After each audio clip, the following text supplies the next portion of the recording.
بسم الله الرحمن الرحيم بالله من الشيطان الرجيم بسم الله الرحمن الرحيم الحمد لأهله والصلاة والسلام على أهلها أما بعد فقد قال رسول الله صلى الله عليه وآله وسلم إني تارك فيكم الثقلين किताब अल्लाह वइतरती अहल बैती। नाज़रीन मोहतरम अस्सलामु अलैकुम या अली मदद। नाज़रीन मोहतरम असांजी क़ुरान ऐं अहल बैत जे बारे में मुसलसल गुफ्तगू जारी आहे ऐं अॼु उन्ही गुज़िश्ता निशस्तनि खे बरक़रार रखंदे अॻी निशस्त में गुफ्तगू खे वधाईंदासीं। त गुज़िरियल निशस्तनि में असां बयानु कयो हुसीं त जनाबे रसूल ख़ुदा अहल बैत जी जेका मिसाल ॾिनी हुई उन तमसील में बयानु कई हुईसीं। अॼु बि हिकिड़ी रिवायत बयानु कंदासीं त जनाब रिसालत माबजन फरमायो या अली मसलुका फी उम्मती मसलुल मसीह ईसा इब्न मरियम। या अली तुंहिंजी मिसाल मुंहिंजी उम्मत में ईसा इब्न मरियम वांगुरु आहे। जीअं ईसा इब्न मरियम जी पंहिंजी उम्मत में मिसाल हुई ऐं मुंहिंजी उम्मत में वरी तुंहिंजी मिसाल ईअं ई आहे साॻी हज़रत ईसा वांगुरु। उहा कीअं आहे? इफ्तरक क़ौमुहु सलासु फ़िरक़िन। उन हज़रत ईसा जी क़ौम 3 फ़िरक़नि में विरहाइजी वई हुई।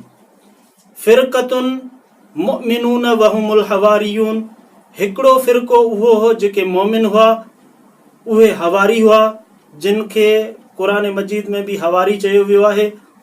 व फ़िरक़तुन आदौहु वहुमुल यहूद।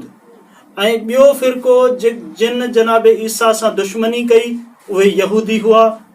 व फ़िरक़तुन ग़लौ फ़ीह। ऐं हिकिड़ो उहो फ़िरक़ो थी वियो जिन हज़रत ईसा खे ख़ुदा चवणु लॻा ऐं ख़ुदा जो पुटु चवणु लॻा, यानी उनखे गुलू करणु लॻा हज़रत ईसा जे बारे में। फ़ख़रजू अनिल ईमान। ऐं जिन गुलू कयो उहे ईमान खां ख़ारिज थी विया। व इन उम्मती सतफ़्तरिकु फ़ीक सलासु फ़िरक़िन। ऐं मुंहिंजी उम्मत बि ऐ या अली तुंहिंजे बारे में 3 फ़िरक़नि में विरहाइजी वेंदी।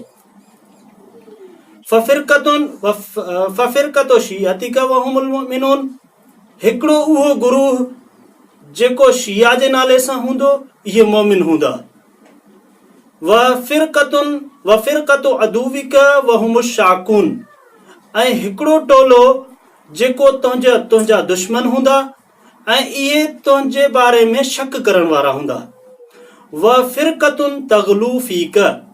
ऐं या अली तुंहिंजे बारे में जेके गुलू करण वारा आहिनि, इहो बि हिकिड़ो फ़िरक़ो आहे, इहो बि हिकिड़ो टोलो आहे, जेके वहुमुल जाहिदून, जेके तुंहिंजे हक़ जो इनकार करण वारा आहिनि। ऐं इन्हनि 3 फ़िरक़नि जो अंजाम छा आहे?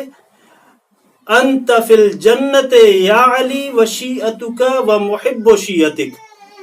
ऐं या अली तुंहिंजा शिया ऐं तुंहिंजे शियनि जा जेके मुहिब आहिनि, इहे सभु जा सभु जन्नत में वेंदा।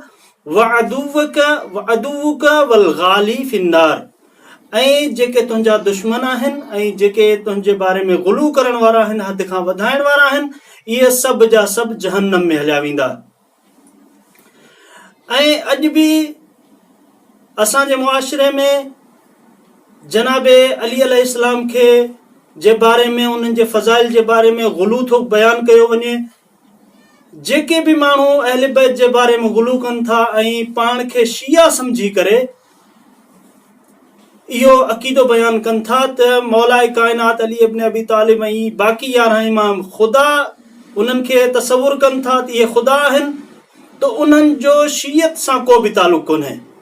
चाहे उहे मेंबरनि ते बि इहा शइ बयानु कनि, इहे ॻाल्हियूं मेंबरनि ते बि बयानु कनि, त बि उन्हनि जो शियत सां को बि तालुक़ नाहे। छो जो क़ुरान ऐं अहादीस जे इहो अक़ीदो जेको आहे इहो क़ुरान ऐं अहादीस जे बिल्कुलु ख़िलाफ़ आहे। क़ुरान में काफ़ी जॻहनि ते मुतअद्दिद जॻहनि ते अल्लाह खां सवाइ बाक़ी ख़ुदाउनि जी नफ़ी कयल आहे। जीअं सूरह इख़लास में ख़ुदा जी वहदानियत जो वाज़े बयानु आहे त अल्लाह हिकु आहे, हू बेनियाज़ आहे, न कंहिंजो पीउ आहे ऐं न ई कंहिंजो पुटु आहे ऐं उनजो को कुफ़ो न आहे। लिहाज़ा असांजा इमाम ईअं न आहिनि, असांजा इमाम हिकु न बल्कि 12 आहिनि। उहे सभु जा सभु बेनियाज़ न बल्कि पंहिंजे परवरदिगार जी रहमत जा मोहताज आहिनि ऐं उन्हनि मां हर हिकु पीउ बि आहे ऐं पुटु बि आहे। ऐं जनाब रसूल ख़ुदा दा फरमाइनि त अना व अलीयुन अबवा हाज़िहिल उम्म, आऊं ऐं अली हिन मुंहिंजी उम्मत जा पीउ आहियूं। जेको पीउ हूंदो आहे उहो ख़ुदा नथो थी सघे। लिहाज़ा ख़ुदा जो को कुफ़ो न आहे। अलबत्ता जनाबे पैगंबर अकरम फरमायो त लौला अलीयुन लम्मा कान लिफ़ातिमा कुफ़ुन, अगर अली हिन दुनिया ते मौजूद न हुजे हा त फातिमा जो को कुफ़ो ऐं हमसर न हुजे हा। लिहाज़ा जेके अॼुकल्ह इहे अक़ाइद हलनि पिया जनाब अली अलैहिस्सलाम जे बारे में, अहल बैत जे बारे में गुलू वारा, इहे बातिल आहिनि। लिहाज़ा इन्हनि जी नफ़ी कई वञे। वस्सलामु अलैकुम वरहमतुल्लाहि वबरकातुहू।